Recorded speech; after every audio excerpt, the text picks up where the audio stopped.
అయితే పవన్ కళ్యాణ్ గారి గురించి, ఆయన పిల్లలు అండ్ వైఫ్ గురించి, ఆఖరికి రామ్ చరణ్ గారి గురించి కూడా చాలా వల్గర్గా మాట్లాడడం జరిగింది కామెడీ చేసే ప్లేస్లో.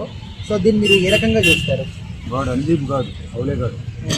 వాస్తవంగా రాజకీయ నాయకులు ఒకరిపై ఒకరు విమర్శలు చేసుకుంటూ కాలక్షేపం చేసుకుంటూ ఏదో క్యారెక్టర్ అసాసినేషన్ చేసుకుంటూ బతుకుతుంటారు. అంత నీచంగా తయారైపోయింది రాజకీయం. ఆ రాజకీయాల్లో స్టాండప్ కామెడీ కూడా తీసుకొచ్చి వెధవలా మారిపోయాడు అందీప్.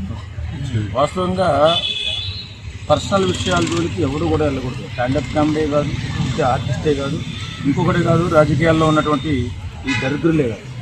ఈ మధ్యకాలంలో ప్రతి ఒక్కరు కూడా మెగా ఫ్యామిలీకి పడి ఆడడం అలవాటైపోయింది. మరి ఆ రాజకీయవేత్తలు ఏమన్నా వీళ్ళని పురుగొలుపుతున్నారా, లేక ఈ యధవులకు వచ్చినటువంటి ఆలోచన ఏమో అర్థం కాదు. కానీ నిజంగా చాలా దుర్మార్గంగా మాట్లాడుతున్నారు. ఓ సెలబ్రిటీసు, తర్వాత జీవితంలో ఎంతో సహాయ సహకారాలు అందిస్తూ ముందు కలిపినటువంటి ఫ్యామిలీ ఏదైనా ఉందంటే అది మెగా ఫ్యామిలీ. కాదని ఏ యధవన్న అంటే నా దగ్గర రమ్మను చెప్పు దగ్గర కొట్టాలని ఎవరు. వాస్తవంగా ఒక వ్యక్తిత్వం ఉన్న వ్యక్తుల్ని తక్కువ చేసి మాట్లాడుతూ పప్పం గడుపుకుంటూ ఎదగాలని ఆలోచించే వ్యక్తులు చీడపురుగులుగా తయారవుతారు. మరి రాజకీయంలో అయినటువంటి స్టాండప్ కామెడీలో కూడా ఎనదూపినటువంటి ఈ విధవ మరి ఎలా వచ్చాడో తెలీదు. మెగా ఫ్యామిలీని టార్గెట్ చేసి ఇష్టానుసారంగా మాట్లాడుతున్నాడు. ఏమనంటే మెగా అభిమానులు దౌర్జన్యం చేస్తారు, దుర్మార్గం చేస్తారని ఏడుస్తారు. మరి ఇలా ఏడ్చే వదలకి ఆ ఫ్యామిలీ జోలికి వెళ్ళకూడదని తెలుసుకోవాలి కదా సన్నాసులు. సరే, ఇప్పుడు కామెడీ చేయాలి అనుకుంటే 1,00,000 ఉంటాయి. బట్ అవన్నీ కూడా గాలి కొదిలేసి ఓన్లీ వీళ్ళ ఫ్యామిలీ మ్యాటర్ని, ఇప్పుడు డివోర్స్ అని చెప్పేసి, లేకపోతే పిల్లల్ని గాలి కొదిలేసాడని చెప్పేసి, అండ్ సినిమాలు ఫ్లాప్ అవుతున్నాయని చెప్పేసి రామ్ చరణ్ గారి గురించి, అంటే వీళ్ళని ఎందుకు ఇట్లా టార్గెట్ చేసి ఈ ఎదవ ముద్దు ఆడు గడుపుకోవాలా? ఎవడు ఫ్యామిలీ గురించి ఆడు ఆలోచించాలా? తెలియదా వీళ్ళకి? వీళ్ళు ఎవడో చెప్తే కానీ మనం నేర్చుకుంటామో, లేకపోతే ఎవరైనా నేర్చుకుంటారా? మెగా ఫ్యామిలీ అది అనుగుణంగా వాళ్ళు ఏం చేసుకోవాలంటే చేసుకుంటారు, వాళ్ళ ఇష్టం. అది నీకెందుకు? బాధ్యత ఉండాలి కదా. మనుషుల పట్ల విషం చుమ్ముతూ బతకడం బతికేనా? ఇలాంటి వెధవ బతుకును కుక్క బతుకు అని కూడా అంటారు. కాబట్టి రాజకీయాల్లో ఉన్న వ్యక్తులు కూడా పవన్ కళ్యాణ్ గారిని, చిరంజీవి గారిని ఎక్కువగా మాట్లాడడం. ఈ మధ్యకాలంలో వైఎస్ఆర్సీపీ కాంగ్రెస్ పార్టీ వాళ్ళు చంద్రబాబు నాయుడు గారిని అడగవలసిన మాటలన్నీ కూడా పవన్ కళ్యాణ్ గారిని అడుగుతున్నారు.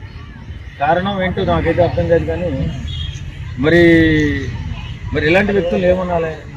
సార్, ఇప్పుడు ఈ విషయం తెర మీదకి వచ్చిన తర్వాత రీసెంట్గా ABN ఆంధ్రజ్యోతిలో కూడా వైసీపీ గురించి మాట్లాడారు కదా, కార్యకర్తల గురించి, జగన్ గారి గురించి.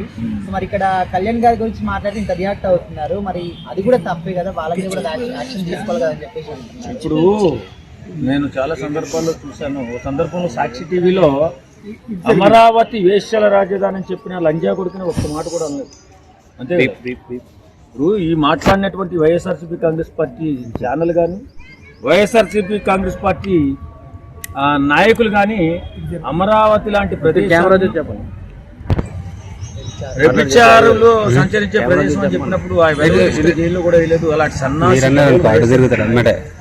మరి అలాంటి వ్యక్తులు వేళ ఆయన ఏదో అన్నాడట రాధాకృష్ణ గారి టీవీలో, ABN ఆంధ్రజ్యోతిలో ఏదో చిన్న సమస్య వచ్చింది. అది ఏం లేదు. జగన్ ఏమంటే వీళ్ళు కూడా అదే అంటారు, తల్లిని చెల్లెనమంటే చెల్లెని కూడా అంటారని చెప్పి ఏదో సామెత చెప్పినట్టుగా చెప్తే దాని గురించి నానా హంగామా చేసి పెద్ద గందరగోళం చేశారు. ఎక్కడో ఆంధ్రప్రదేశ్లో చేసుకోవాల్సింది హైదరాబాద్లో ఇక్కడ వచ్చి కూడా పార్టీ ఆఫీస్ మీద దాడి చేయడానికి ప్రయత్నం చేశారు.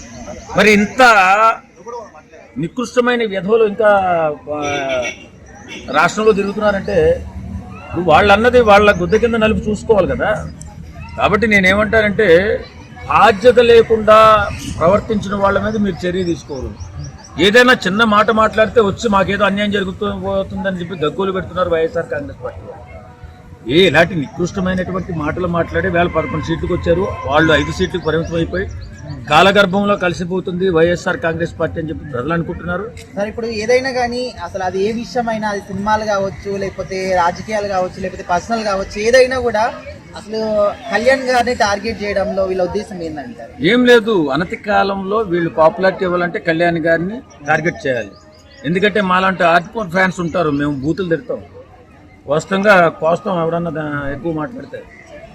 ఇలా మాట్లాడతారు కాబట్టి వాడి పేరు అనిదిపనేవాడి పేరు ఇప్పుడు నా నోటి వెంట వచ్చింది కాబట్టి వాడు కూడా పాపులర్ అవుతారు. ఎందుకంటే పవన్ కళ్యాణ్ గారి ఫ్యామిలీని టార్గెట్ చేసినటువంటి వ్యక్తి ఎవరినైనా సరే మేము చీల్చి చెండాడతాం కాబట్టి వెంటనే అది మంచిగానో చెడుగానో పాపులారిటీ అయిపోతుంది కాబట్టి వాడు కూడా మంచి భవిష్యత్తు ఉందనే ఆలోచనతో విశాల సంస్కారంతో ప్రవర్తించిన మాట అయితే ఓకే పర్వాలేదు. కానీ ఎవరో రాజకీయ నాయకుడు ఆ వైఎస్ఆర్సీపీ కాంగ్రెస్ పార్టీని రాజకీయ నాయకుడు వచ్చి వీడికి ఏదన్నా చెప్పిస్తే మాత్రం తోలు తీయాల్సి వస్తుంది. ఏదేమైనా సమాజంలో ఉన్నప్పుడు సంస్కారంతో మాట్లాడడం, సంస్కారవంతంగా ఉండడం, సాయం చేసేవారిని మీరు సన్మానాలు చేయాల్సిన అవసరం లేదు, ఓన్లీ అభినందిస్తే చాలు. కాబట్టి మెగా ఫ్యామిలీ అనేది సాయానికి ముందుండేటటువంటి ఫ్యామిలీ. ఎవడో కాదన్నా అవునన్నా. కొంతమంది కుక్కలు ఎదవలు మాట్లాడుతూ ఉంటారు మెగా ఫ్యామిలీ గురించి చాలా చెడ్డగా.